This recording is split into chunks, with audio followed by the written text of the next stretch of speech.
just recap a little bit. I'm here today to speak about being unstoppable. Now, to do that, we need faith, which thank you, Luke, for covering. But I want to expand upon that. It's what we can do with that faith.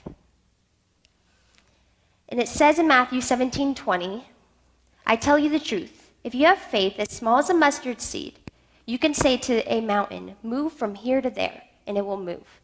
Nothing is impossible for you.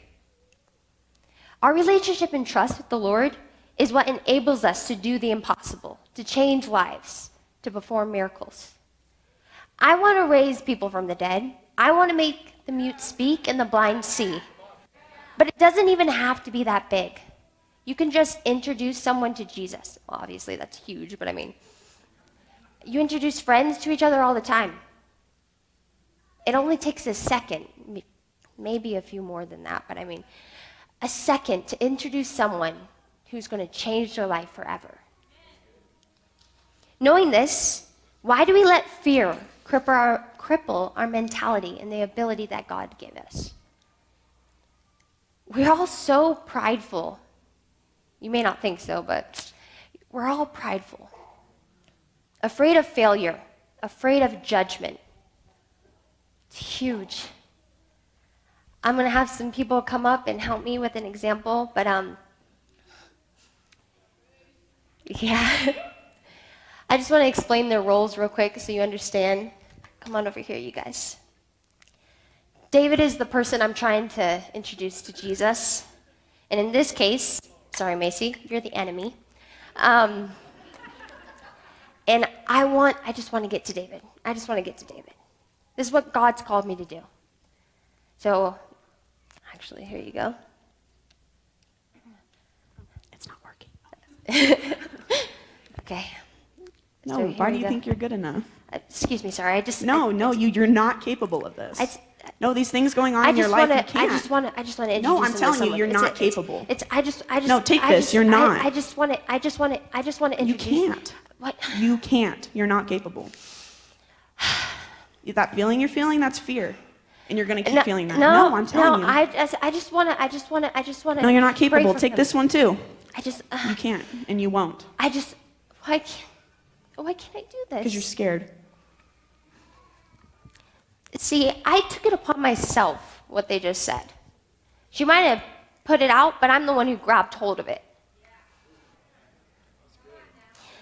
But with Jesus, Jack, you don't need those. Here. I'm able to break off what I'm crippling myself. And I'm able to get past the enemy. No, Jacalyn, you got this. There we go, Jacalyn. To get to David. Would you like to meet Jesus? Yeah.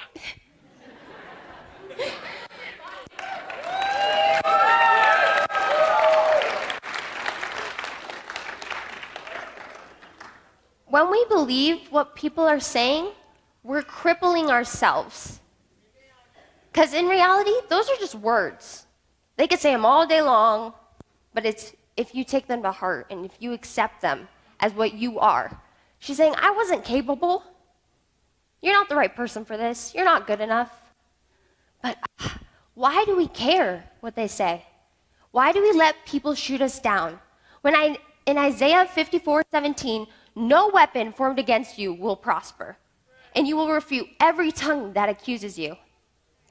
Let me repeat that.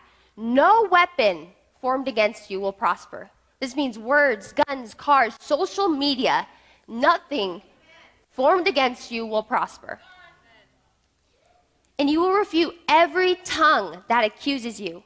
You have the authority to rebuke the enemy and speak over yourself life. I am capable. I am more than good enough. Because I have the Lord God Almighty who lives inside of me, who is my strength and my shield. And there is nothing you can say or do that can stop me from completing his will. Because when God is for me, who can be against me? Romans 8:31. Oh, just a second. Let me grab some water.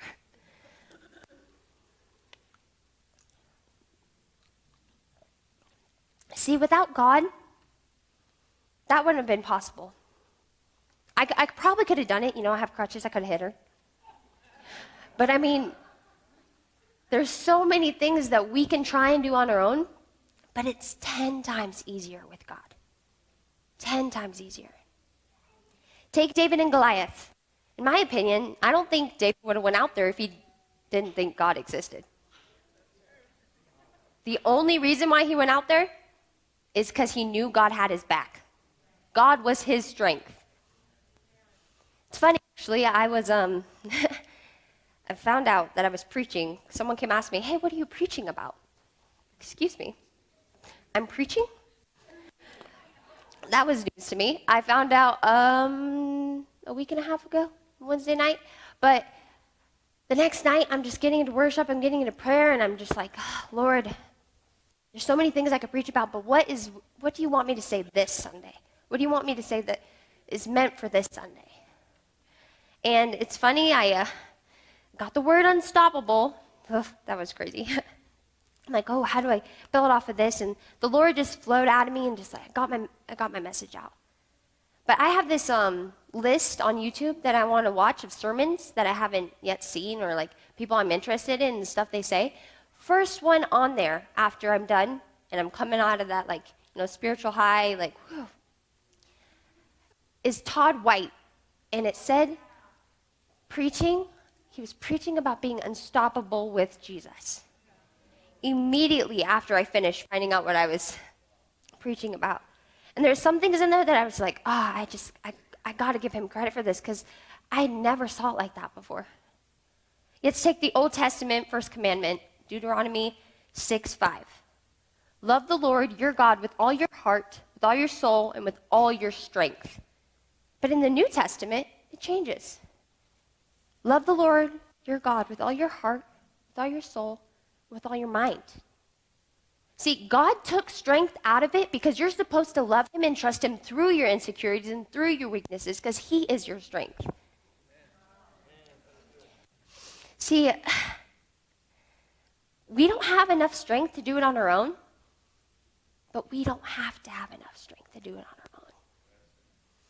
Because in 2 Corinthians 3:18 it states, and we who with unveiled faces all reflect the Lord's glory are being transformed in his likeness with ever increasing glory, which comes from the Lord who is the Spirit.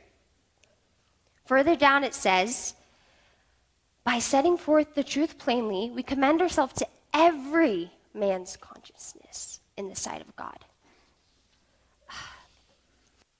We are made in his likeness, and he is inside of us, meaning that when we put ourselves into each and every man's consciousness, we are now putting Jesus into each and every man's consciousness.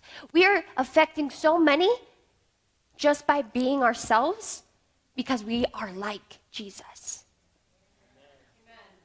See, God is the one who makes us unstoppable. And when I first got this word, I searched what it meant. Searched what it meant. It was just like the icing on the cake. I'm like, I have to do this. Because it says that it means it's impossible to move or prevent. Impossible.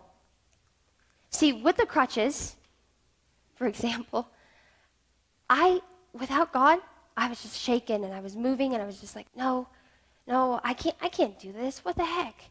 But with God, nothing prevented me. There was not even a question. I just walked right past it, like it didn't even exist.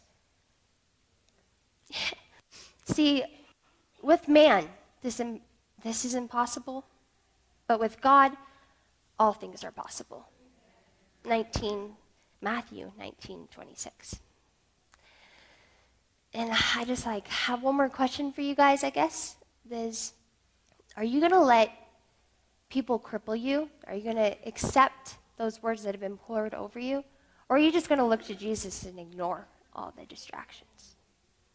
That's it.